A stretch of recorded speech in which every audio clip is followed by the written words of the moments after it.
De que nesse momento histórico, né, ainda que isso aconteça daqui a 10, 20, 30 anos, não importa. Se em algum momento o Brasil tiver uma composição de Suprema Corte que compreenda que esse momento que nós estamos passando hoje se trata de uma ditadura judicial, poderá ser adotado o mesmo entendimento adotado pelo STJ na súmula 647 e, portanto, todos os atos que estão acontecendo, pelo menos de 2020 para cá, poderão vir a ser futuramente considerados imprescritíveis.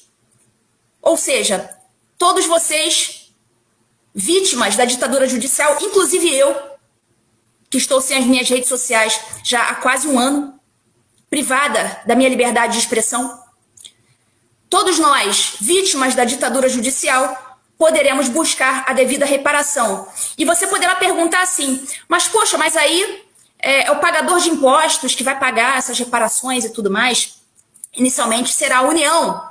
Entretanto, eu lembro a vocês do que está escrito no artigo 37, parágrafo 6º da Constituição Federal, que diz o seguinte, abre aspas, as pessoas jurídicas de direito público, a União, e as de direito privado, prestadores de serviço público, responderão por danos que os seus agentes, nessa qualidade, causarem a terceiros, assegurado o direito de regresso contra o responsável nos casos de dolo ou culpa. Isso quer dizer o quê? Que ainda que a União venha a pagar indenizações, pensões para as vítimas do 8 de janeiro e da ditadura judicial em geral, a União terá direito de regresso contra o agente público causador do problema, ou seja, direito de regresso contra as autoridades no CPF, pessoa física, de cada uma das autoridades que praticou arbítrios durante a ditadura judicial.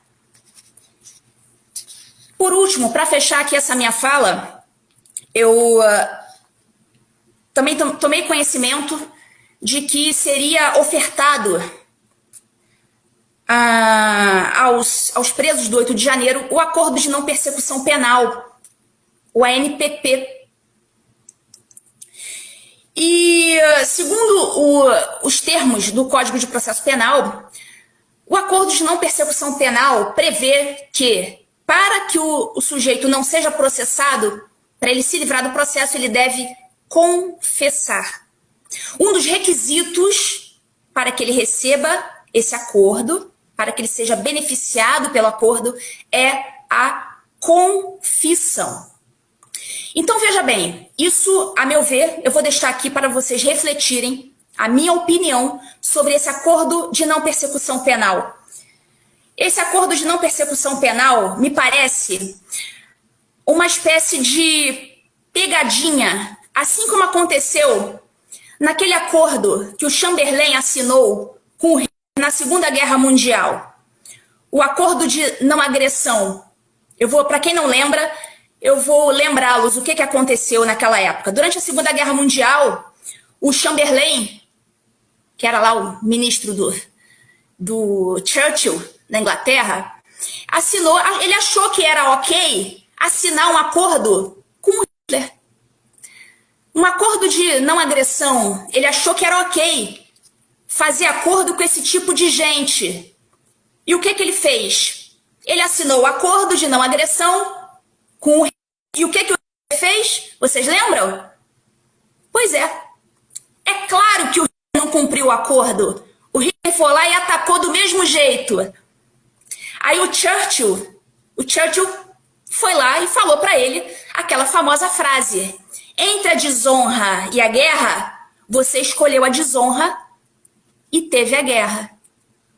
Então, para mim, vocês que estão pensando em assinar um acordo de não persecução penal com esse pessoal, pensem se vocês não vão estar sendo um Chamberlain na Segunda Guerra, assinando um acordo desonroso e tendo mesmo assim a guerra no final das contas.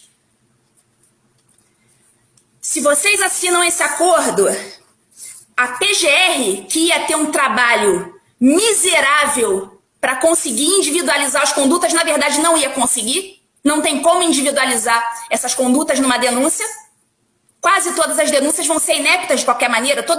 Quase todo mundo vai ser absolvido ao final. A PGR, você assinando um acordo desse, primeiro, você confessa algo que você não cometeu, você legitima as perseguições, você deixa de dar trabalho à PGR, que ia ter que ter um trabalho miserável para individualizar a conduta, não vai precisar individualizar nada, porque você já facilitou o trabalho deles confessando. Você facilita o trabalho da Polícia Federal, que não ia conseguir individualizar sua conduta, mas você já facilitou confessando algo que você não fez.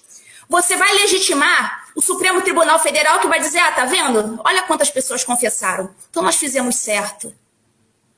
Jamais se pede desculpas por algo que não se fez, e muito menos se confessa algo que não se fez. Não sejam Chamberlains.